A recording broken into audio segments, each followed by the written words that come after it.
हाय friends, welcome back. तो friends, आज का वीडियो है major Vivek Jacob X9 para SF episode 1 part 2। तो फ्रेंड्स, हमने इसका पार्ट 1 किया था, अब पार्ट 2 आया है तो उसको देखते हैं। पार्ट 1 बहुत ही अच्छा था, स्पेशली पार्ट 1 का 1.2 पार्ट, वो तो कमाल का था। तो चलो नेक्स्ट पार्ट करते हैं। और हाँ, अगर आपने वो पार्ट मिस कर दिए तो वो बस सर्च करना चैनल पे, आपको वो मिल जाएंगे। कमाल का बता रहे हैं वो, अपने एक्सपीरियंसेस, अपने जो उनका ख्याल है, सब लर्निंग्स जो उन्होंने की हैं एक्सपीरियंसेस से, वो सब शेयर कर रहे हैं। तो फ्रेंड्स, वीडियो शुरू करते हैं, पर उससे पहले अगर आप चैनल पर नए हो और आपने अभी तक सब्सक्राइब नहीं किया है तो जल्दी से पहले सब्सक्राइब के बटन और बेल आइकन को क्लिक कर लो, ताकि आपको हमारे सारे न्यू वीडियोस जैसे हम अपलोड करें उसका नोटिफिकेशन आपको मिल जाए। और वीडियो देखने के बाद अगर वीडियो पसंद आए तो कर देना लाइक और शेयर करना है ये वीडियो अपने फ्रेंड्स और फैमिली के साथ। तो चलो फ्रेंड्स, शुरू करते हैं आज का ये वीडियो। अगर आप देखें तो हमारा एक बलिदान बैज होता है, ठीक है, जो हम पहनते हैं छाती पे। वो बलिदान बैज वो आदमी ऑथराइज है पहनने के लिए जिसने खुद ऑपरेशन में खुद जाके खुद ठोका हो। मेरा पहला वेपन था यार AK-47 था, फिक्स बट था। एक वो AK-47 आता है जो रो फोल्ड, बहुत सारे वेरिएंट आते हैं AK के, ठीक है। और ज्यादा इसमें घुसने की जरूरत भी नहीं है, ये पिछले वाले तगड़ा होना चाहिए, काम करना चाहिए, उसमें से बड़ी सी गोली निकलनी चाहिए, ठीक है ना। और चलते टाइम रुकना नहीं चाहिए। कांच खाना क्या है, मैंने बहुत खाया कांच, कुछ नहीं है उसमें। बोरोसिल की ग्लास है, उसको ऐसे तोड़ोगे, उसको धीरे धीरे धीरे धीरे चबाते रहोगे तो चूरा बन जाता है, डस्ट बन जाता है। उसको फिर आप निकल लो। जो फैमिलीज वगैरह होती हैं स्पेशल फोर्सेस यूनिट्स में, उनको ये नहीं पता होता कि हम काम करते क्या है एग्जैक्टली। कर्म वही करो जो करना ही फल लगे। तो जो मैं काम करता हूँ उनको वही फल लगता है। अब उस कल क्या होगा, परसों क्या होगा, मैं उसके बारे में नहीं सोचता ज्यादा। मौका कोई देता नहीं है, मौका लेना पड़ता है, मौका बनाया जाता है, ठीक है। और हर इंसान ये काबिलियत रखता है मौका बनाने का, अपने लिए मौका बनाने का।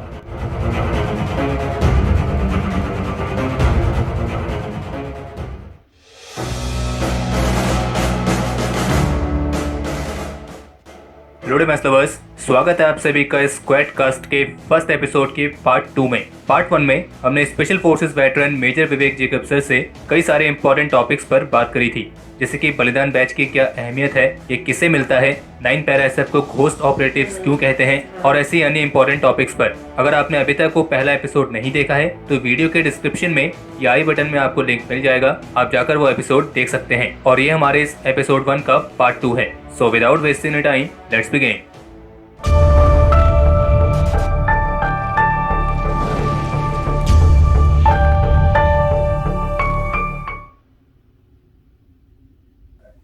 सर, हमने सुना है ऐसा, स्टोरीज में, विकिपीडिया में, कई ब्लॉग्स में ऐसा पढ़ने को आता है कि जो कॉम्पिटेंट्स मिलिट्री में क्या होता है कि सर, एक जैसे मान लीजिए आप कमांडो है, पैरा कमांडो है, ये जो एक गन होती है, गन को आपको एक अपने बॉडी पार्ट की तरह कंसिडर करना होता है।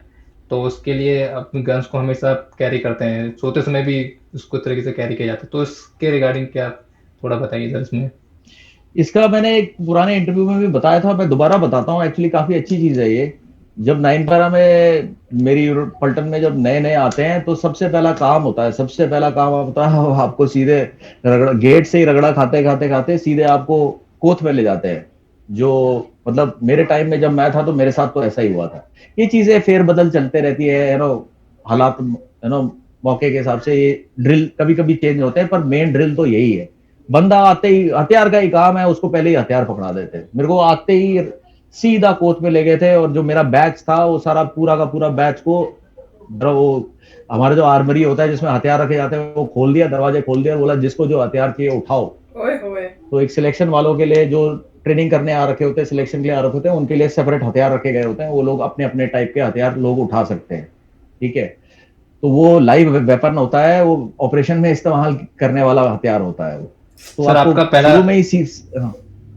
हाँ। वेपन कौन सा था सर इसमें जो आपने? मेरा पहला वेपन था यार AK-47 था, फिक्स बट था। एक वो AK-47 आता है जो रो फोल्ड, बहुत सारे वेरिएंट आते हैं AK के, ठीक है। और ज्यादा इसमें घुसने की जरूरत भी नहीं है, ठीक है। हथियार तगड़ा होना चाहिए, काम करना चाहिए, उसमें से बड़ी सी गोली निकलनी चाहिए, ठीक है ना।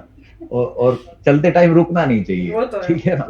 तो AK एक ऐसा हथियार है जो स्पेशली जो फिक्स बट वाला है, जिसका लकड़ी का बट होता है, वो बहुत प्यारा सा चढ़ता है, वो बहुत फटाक से चढ़ता है, ठीक है। चढ़ता है, एक्यूरेट फायर होता है, ठीक है, बहुत सारी चीजें होती है। मैं बचपन से हथियारों के साथ मतलब डील करता आया हूँ। मेरे पिताजी भी हथियार रखते थे और ये वो वगैरह वगैरह, तो वो भी फौज में थे। बहुत सारी चीजें थी। तो जो भी है, मैं बचपन से हथियार डील कर रहा हूँ और मेरे को देखते ही पता था कि कौन सा हथियार उठाना है। तो एक देखने में ज्यादा है ना, देखने में ज्यादा वो नहीं था, पर काम में बहुत खतरनाक हथियार था। वो हथियार मैंने उठाया और 6 महीने जो मेरा सिलेक्शन प्रोसेस चला था, वो 6 महीने वो हथियार मेरे साथ जुड़ा हुआ था। फिजिकली मेरे बॉडी को या तो मेरे हाथ में था, या मेरे मेरे लैप में था, या मेरे कंधे पे था, या क्या बोलते हैं मेरे पैरों के बीच में था। जब मैं रोलिंग कर रहा था, खाना खाता था, तो मेरे मेरे गोद में होता था। सो रहा होता तो मैं अपने अपने अपने आप से बांध करके रखता था। जो अगर बाथरूम जा रहा हूं तो मेरे साथ होता था। मतलब मेरे हाथ से या मेरे किसी बॉडी पार्ट से वो 6 महीने वो हथियार चिपका रहा। उसी हथियार से हम ट्रेनिंग करते थे, उसी हथियार से सारा सब कुछ सारा काम उसी हथियार से चलता था। वही हथियार फिर मैं आगे ऑपरेशन में ले गया और कई साल मैंने वो हथियार अपने पास ही रखा, मैंने छोड़ा नहीं। ठीक है, वो बहुत ही मतलब तगड़ा हथियार था। तो प्रोबेशन के दौरान क्या चलता है, ये 6 महीने ये हथियार आप अपने पास चिपका के क्यों रखते हो? चिपका के इसलिए रखते हो क्योंकि ग्राउंड पे अगर पूरी पलटन में किसी ने देख लिया कि हथियार आपसे अलग हो गया है, तो वो हथियार के पुर्जे उठा लेगा, चुरा लेते हैं हथियार के पुर्जे, निकाल लेते हैं। अब आपके आपके हथियार के अगर पुर्जे आपके उसमें से निकल गए तो आप प्रोबेशन फेल है, आपको वही का वही थैंक यू वेरी मच बोल के गेट के बाहर कर देंगे। ठीक है ना? तो ये इस प्रेशर के अंडर रह के आदमी उस हथियार को अपने पास चिपका के रखता है। उसको पता है कि ये साला ये हाथ से निकल गया तो ये पूरा रगड़ा पट्टी, जितना सोच दिल मेरा, जितना मैंने दिल दिमाग लगा रखा है किसी चीज को पाने के लिए, वो छूट जाएगा। तो आदमी उस हथियार को चिपका के रखता है अपने पास 6 महीना। ठीक है, अब जब 6 महीना हथियार आपके साथ चिपका हुआ है तो आपके बॉडी का एक पार्ट बन जाता है। जिस तरफ आप उंगली करोगे, जिस तरफ आपका बैरल का उंगली जाएगा, वो आपकी उंगली की तरफ हो जाता है। वो जहां भी आप पॉइंट करोगे गोली वहीं जाएगी। ठीक है ना? तो ऐसे हो जाता है। तो ये एक ड्रिल है, सेट किया हुआ ड्रिल है। कई साल के एक्सपीरियंस के बाद लोगों को समझ में आता है कि अच्छा ऐसे करो, और ये फिर नए ड्रिल आते हैं और जो कि हमारे कॉम्बैट पोटेंशियल को, हमारी ताकत को, हमारी क्षमता को और शार्प और तगड़ा बनाती है। तो ये है। Right sir. सर, जैसा कि हम सब जानते हैं, पैरा एसएफ की training one of the toughest, दुनिया की one of the toughest training में आती है। उनकी जो ट्रेनिंग है, प्रोबेशन, स्पेशली प्रोबेशन पीरियड, उसके बाद भी ट्रेनिंग चलते रहती है। सर, अगर मैं आपसे पूछूं आपकी ट्रेनिंग पीरियड का सबसे वर्स्ट पार्ट, लेकिन जिसने आपको सबसे बेस्ट बनाया? ट्रेनिंग का 9 पैरा में जो ट्रेनिंग का हर एक पहलू, हर एक सेकंड जो मैंने 9 पैरा में निकाला था ट्रेनिंग के दौरान, जो 6 महीना ट्रेनिंग चला था, वो हर एक सेकंड में ही कुछ ना कुछ आदमी उधर 9 पैरा के अंदर ही आदमी पहुंच गया है तो वो सीखना शुरू कर देता है। वहां पे फालतू कोई टाइम होता ही नहीं है कि आप कुछ सीख नहीं रहे, ऐसा कुछ है ही नहीं। और सब कुछ ही यार टफ ही होता है, सब कुछ आप हर चीज नया होगा, हर चीज बहुत ही हाई लेवल पे प्रेशर डालता है। ठीक है, वो एक वजह से ऐसा बनाया गया है वो सिस्टम कि आदमी या तो टूट के बिखर के साइड हो जाएगा या फिर टूट के जुड़ के और ताकतवर हो जाएगा। वो आदमी के डिसीजन के ऊपर है कि वो किस टाइप का रास्ता चुनता है, टूटने वाला रास्ता चुनता है या जुड़ने वाला रास्ता चुनता है। ठीक है, तो 9 पैरा में कॉन्स्टेंटली टेस्ट पे टेस्ट है ना, चलता रहता है। आपका रगड़ा भी चल रहा होता है, आपको उसी टाइम सिखा भी रहे होते हैं, आपको एक्स्ट्रा कुछ काम मिलता रहता है। आपका पूरा 6 महीना ऐसा माहौल बना दिया जाता है जिसमें अगर आप हर सेकंड में अगर आप बनने का डिसीजन नहीं ले रहे हो तो आप टूट के बिगड़ जाओगे और साइड हो जाओगे, गेट से बाहर कर दिए जाओगे। ठीक है, तो ऐसा कोई स्पेशल इंसिडेंट जिसमें मेरे को बहुत टफ लगा था, तो सबका अपना अपना लेवल होता है, सबका अपना अपना चीजें होती है जिसमें आदमी फंसता है या फिर किसी आदमी को लिखना बहुत पसंद है तो वो लिखता रहेगा। मेरे जैसा आदमी को एक है ना बोलोगे लिखो अभी ये ना बैठ के 4 पन्ने लिख दो, तो मैं 10 बार सोचूंगा। ठीक है, तो 9 पैरा में हर तरीके से टेस्ट, स्पेशल फोर्सेस में हर तरीके से टेस्ट किया जाता है। ठीक है, लिखने को बोल दिया क्या कुछ? चेक करते करते है ना आदमी को अलग अलग टाइप के काम दिए जाते हैं और उस काम में वो कैसे रिएक्ट करता है, कैसे डिसीजन लेता है, क्या करता है, वो सब चेक किया जाता है। तो मेरे केस में चेक करते करते उनको ये पता लग गया कि इसको क्या बोलते हैं, कुछ लिखने विखने का काम दे दो तो इसका दिमाग शट डाउन होना शुरू होता है। मैं बस वही थी मेरी एक कमजोरी कि मेरे को ना ये लिखने विखने का मन नहीं करता था। तो क्या करते थे फिर, बहुत सारी, जैसे एक बड़ा सा हिंदी का न्यूज़पेपर पकड़ा देंगे आपको, ठीक है, मान लो आपकी हिंदी थोड़ी सी कमजोर हो, तो एक बहुत बड़ा सा हिंदी का न्यूज़पेपर पकड़ा देंगे और बोलेंगे ये सारा का सारा रात में हाइड आउट या अपना ट्रेंच खोदते खोदते रात में बैठ के, अंधेरे में बैठ के पूरा का पूरा पेपर आप इंग्लिश में ट्रांसलेट करोगे और सुबह बताओगे, ठीक है। तो वो बंदा वो ना गड्ढा भी खोद रहा है, खाना खाया है नहीं खाया है, बारिश भी हो रही है, बीच में एक छोटा सा बना के अपनी एक मोमबत्ती या कुछ जला के और फिर वो ना लिख रहा है, ठीक है। तो सबका अपना अपना एक कमजोरी होती है, वो कमजोरी हम ढूंढते हैं कि बंदा कहाँ पे है जहां पे इसका दिमाग आलस कर जाता है या इसके खुद के दिमाग में ऐसी सोच है कि ये नहीं कर सकता, है ना। कई चीजें होती है जो हम मन से बड़े खुशी से करते हैं, गेम खेलने चले गए तो खुशी से खेलते रहेंगे और कोई, है ना, किताब रद्दी सामने पढ़ने के लिए तो मुश्किल लगना शुरू हो जाएगा, है आधे घंटे का काम। तो ऐसे करके सबकी अपनी अपनी अलग अलग ताकत होती है और अलग अलग कमजोरियां होती हैं। तो मेरी ये पकड़ लिया था इन लोगों ने, कि मेरे जो सीनियर थे उन लोगों ने पकड़ लिया था कि भाई इसको बाकी सब कुछ तो ये करता रहेगा, यहाँ फंसेगा। तो मेरे को काफी काफी काम देते थे। मैं काफी बर्फीले इलाके में था और काफी खतरनाक इलाका था, वहां पे लाइट वाइट वगैरह कुछ नहीं होती थी और पूरा मतलब 6-6, 7-7 फुट की बर्फ पड़ी रहती थी। तो उस माहौल में पूरा दिन, मतलब सुबह 3:30 बजे मेरा शुरू हो जाता था, है ना, 20 kg का पिट्ठू लग जाता था और ये करता था वो करता था। और जहां भी दिन में मैं घूमता था तो मेरे साथ एक मेरे सीनियर होते थे, वो मुझे काम देते रहते थे कि वो बोर्ड देख रहा है, उस बोर्ड पे 10,000 शब्द लिख देना, वो पत्थर देख रहा है, उस पत्थर के ऊपर 20,000 शब्द लिख देना, वो जो क्या बोलते हैं माउंटेनियरिंग का ये टेक्निक होता है, इसके ऊपर 1 लाख शब्द लिख देना। ऐसे करके करके पूरा दिन मेरा चक्कर चलता रहता था और मेरे को शब्द मिलते रहते थे कि इतने इतने शब्द लिख देना। रोज मेरे पास 1,00,000, 1,50,000 से 2 लाख शब्द लिखने होते थे मेरे को, किसी टॉपिक के बारे में, उसके बारे में रिसर्च करके पढ़ के और समझदारी वाली चीज लिखनी होती थी। तो पूरा दिन का ट्रेनिंग करने के बाद मैं रात को एक वो हरिकेन लैंप होता है उसको जला के मैं लिखता था। तो क्या बोलते हैं, वो लगा मुझे सबसे टफ। बाकी तो ठीक ही था। हाँ ओके सर, एक पैरा ऐसा आपका रिचुअल है, ग्लास ईटिंग रिचुअल, बहुत बहुत मतलब मैं आपको कहूँ तो सर हमारे इतने व्यूअर्स हैं, इतने सवाल आए हैं इसके रिगार्डिंग इस रिचुअल पे। हालांकि सर हमने एक वीडियो बनाई थी ऑलरेडी थोड़ा डिस्क्राइब करने के लिए, बट पर हम आपके मुंह से सुनेंगे तो ज़्यादा बेटर रहेगा कि सर एक ग्लास ईटिंग रिचुअल है जो जब मरून बैरे पहनने से पहले, मरून बैरे मिलने के बाद आपको एक कांच खाना होता है, वो एक उसके बारे में सर बताइए कि किस तरह का एक्सपीरियंस होता है सर वो। अरे कुछ नहीं है, सब ड्रामा है ये सब, कांच वांच खाना वगैरह ये सब करना, ठीक है ना। ये ऐसी लोग ना थोड़ा क्या बोलते हैं, लोगों को जो असली काम है वो छोड़ के, है ना, कांच कूच में घूमना शुरू कर देते हैं। पिक्चर वाला वो चाहिए लोगों को, जो असलियत है वो पिक्चर से कई ज्यादा भयंकर है, कई ज्यादा भयंकर है, ठीक है। मतलब अगर अगर इंडिया में लोगों को एक्चुअली, है ना, पता लगे या देख कि हम कि ये सब कांच वांच खाना तो बहुत छोटी चीजें होती है। ये क्या होता है, पहले बहुत चलता था, जो पुरानी पुरानी जब पुराने लोग थे स्पेशल फोर्स में, हमारे जो पूर्वज थे स्पेशल फोर्स में, तो वो बहुत ही रॉ होते थे, बहुत ज्यादा, ठीक है। और क्या बोलते हैं वो, मतलब बिल्कुल ही कुछ भी तोड़ फोड़ सकते थे, ऐसे थे। तो क्या बोलते हैं, तो ये कांच वांच खाना, है ना, उस टाइम का एक ट्रेडिशन था, उसका कोई वो नहीं है, ठीक है, कि कांच खाना है या नहीं खाना है, दारू पीना है या नहीं पीना है, ये सब चीजें, मतलब मैं सिर्फ अपने पल्टन 9 पैरा और 11 पैरा की बात कर सकता हूँ कि हमारे यहाँ पे ऐसा कुछ नहीं होता है कि इतनी दारू पीनी पड़ेगी या कांच खाना पड़ेगा या ये सब कुछ नहीं होता। हम लोग नहीं करते ये सब। कांच खाना क्या है, मैंने बहुत खाया कांच, कुछ नहीं है उसमें। बोरोसिल की ग्लास है, उसको ऐसे तोड़ोगे, उसको धीरे धीरे धीरे धीरे चबाते रहोगे तो चूरा बन जाता है, डस्ट बन जाता है। उसको फिर आप ले लो अंदर, खत्म, निकल लो। उसमें कुछ नहीं है, ये सब बकवास बातें हैं, ये सब कुछ नहीं है। कांच वांच खाना ये सब कुछ लोग करते हैं, कुछ लोग नहीं करते हैं, मतलब। पर मेरे हिसाब से अगर मेरे को मेरा ओपिनियन पूछोगे तो ये बकवास है।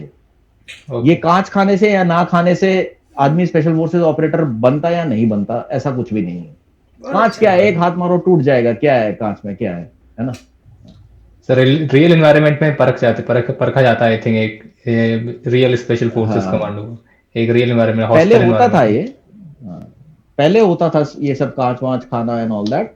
अभी यार कुछ लोग करते हैं, कुछ लोग नहीं करते हैं, मैंने भी कर रखा है ये सब, पर इसमें मतलब ऐसा कुछ है नहीं यार, इसमें दम नहीं है इतना इस बात में, ठीक है ना, ये ओके। कांच वांच खाना। अब कांच वांच खाने के बारे में एक्चुअली मैं यही सोचता हूँ यार, लोग ये सब चीजें, हथियार कौन सा उठाते हैं, मैं तो यार मेरे को नहीं पता इतना जितना लोगों को इंस्टाग्राम पे पता है हथियारों के बारे में।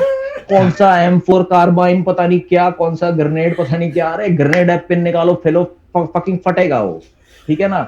हथियार सही है, गोली बड़ी है और एक्यूरेट हथियार, जो चढ़ेगा, ट्रिगर दबाओगे, अच्छा मेंटेन्ड हथियार है, गोली निकलेगी और छेद करेगी बड़ा सा, बस और क्या चाहिए, है ना। तो क्या बोलते हैं ये वो जो है ना, इजरायली के पास वो हथियार है, यूएस के पास वो हथियार, जो पता नहीं किसके पास क्या हथियार है, ये टेबोर वो पीका और पता नहीं क्या क्या, ये सब बकवास बातें हैं, ठीक है ना। तो एक्चुअली क्या सीखने वाली बात क्या है स्पेशल फोर्सेस में, सीखने वाली बात ये है कि ये एक अल्टीमेट लेवल का गेम है ये, ठीक है। मतलब इसमें आप पैसा नहीं हारोगे, इसमें आप इज्जत नहीं हारोगे, इसमें ये सब चीजें नहीं हारोगे, आप अपनी जान गवा बैठोगे अगर आपने गलती की। अगर आपकी सोच में और आपके एक्शन में गलती है तो बहुत बड़ा छेद हो जाएगा आपके अंदर, या तो खोपड़ी में होगा या छाती में होगा या कहीं ना कहीं आपको गोली लग जाएगी। और उससे आपको लग गई तो फिर भी ठीक है, आपके दोस्त को, आपके टीम में आपके साथ जो बंदे चल रहे हैं, अगर उनको गोली लग गई तो फिर ठीक नहीं, ठीक है ना। तो कहीं आपकी प्लानिंग में या फिर किस्मत में या जो भी है कहीं गड़बड़ है। तो हम लोग ना इन सब चीजों में नहीं पड़ते हैं एक्चुअली। जो काम करते हैं ना, जो एक्चुअली शिकार करते हैं, जो एक काम करते हैं, जो ये स्पेशल फोर्स में एक्चुअल लोग जो काम करने वाले लोग हैं, वो लोग ये सब चीजों में पड़ते ही नहीं है, क्योंकि टाइम नहीं है ये सब सोचने का कि कांच कौन खा रहा है, हथियार कौन सा है, पैंचोद हथियार से गोली निकल रही है नहीं निकल रही है, जहां शिफ्ट ले रहा हूं वहां गोली जा रही नहीं जा रही है, वो गोली बड़ी है या नहीं है, ठीक है ना। मेरे पास उस हथियार के ऊपर नाइट साइट है, अंधेरे में लड़ने के लिए है या नहीं है, वो हथियार का वेट कैसा है, हाथ पे सेट बैठता है नहीं बैठता है, क्योंकि हम स्लिंग नहीं लगाते, हम हथियार के ऊपर पट्टा नहीं लगाते थे, क्योंकि वो हाथ में हर वक्त रेडी रहता था हथियार, ठीक है, सेट बिल्कुल। तो मेरे हिसाब से तो एके से बढ़िया कोई हथियार नहीं है। बिल्कुल सर। एक के ऊपर आप पिकेटनी रेल लगा दो, नाइट साइट चढ़ा दो, कॉलीमीटर साइट लगा दो, है ना, वो क्या बोलते हैं साइलेंसर लगा दो, तो उससे बढ़िया कोई हथियार नहीं है। तो फ्रेंड्स कैसा लग रहा है? मुझे तो बहुत मजा आ रहा है।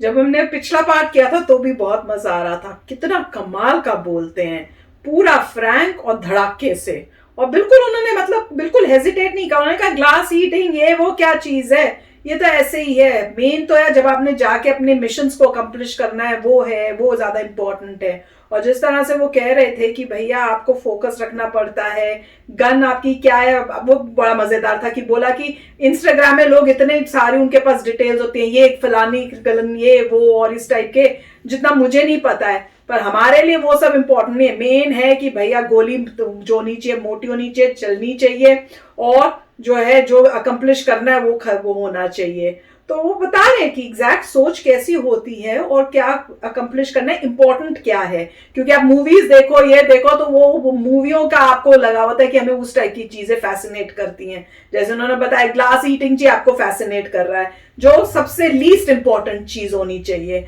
वो कह रहे हैं तो कुछ भी नहीं है एक्चुअल में। जब हम जाते हैं अपने मिशंस के साथ करने के लिए तो क्या क्या होता है वो तो उसके मुकाबले में ग्लास ईटिंग कुछ नहीं है, हमारे लिए तो वो कोई इंपॉर्टेंस ही नहीं रखती।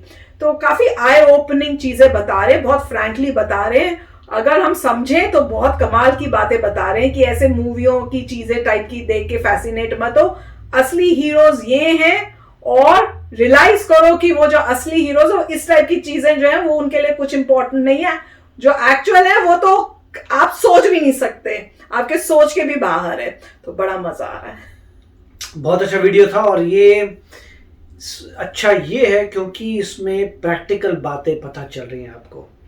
जो बंदा एक्चुअली लाइफ में जा रहा है, जिसको फाइट करना है, उसके लिए क्या इंपॉर्टेंट है। उसके लिए ये इंपॉर्टेंट है कि वो गलती ना करे, जो सोच रहा है और कर रहा है वो सिंक में रहे।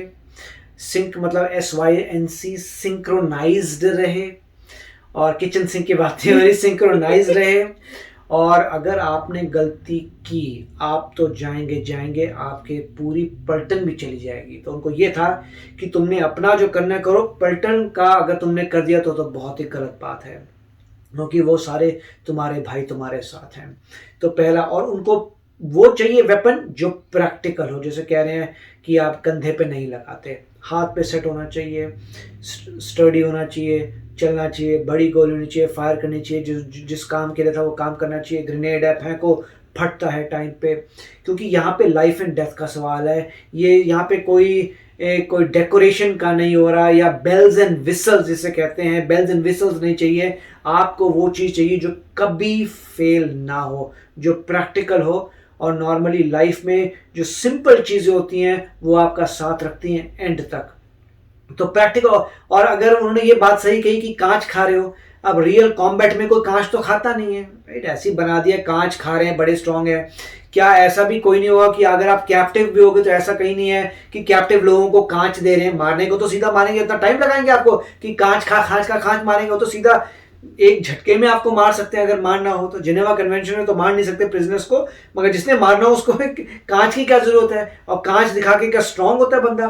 तो उन्होंने यही बताया कि ये सब बकवास बातें हैं, प्रैक्टिकल। आपको कॉम्बैट में जा रहे हो, कांच ने क्या लेना देना कॉम्बैट में। कॉम्बैट में उन्हें फाइट करनी है, एनिमी को मारना है, स्ट्रॉन्ग वेपन होना चाहिए, स्टडी वेपन होना चाहिए, सिंपल वेपन होना चाहिए, जो रिलायबल, जो पता चलता है। तो उन्होंने बहुत अच्छा बताया कि वो वेपन मुझे पता था, मैं उससे फाइट करता हूँ, और वो सब बातें बकवास हैं, क्योंकि लोगों को जैसे कह रहे हैं मूवी वाला चस्के लगे हैं, मूवीज़ के चस्के सब। जो रियल जिसने काम करना होता है वो बहुत ही डिफरेंटली करता है। और ये बहुत बात सही है कि आप कोई भी प्रोफेशनल देखिए, उसके टूल्स अलग होते हैं, और जो न्यूबी बंदा होता है, नया बंदा, उसके टोटल अलग होते हैं।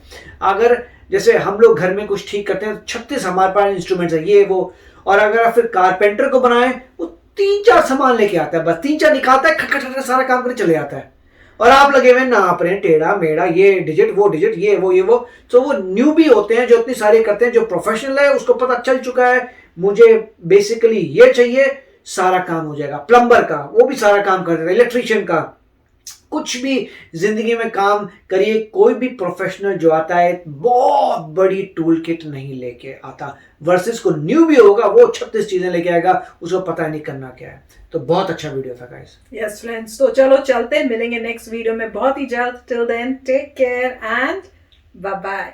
तो अगर आप मेरे इस चैनल पे नए हो तो जल्दी से सब्सक्राइब के बटन को हिट करो और बेल आइकन को क्लिक करो, ताकि आपको मेरा जब नया वीडियो मैं लगाऊं आपको उसके बारे में जल्दी से पता चल जाए।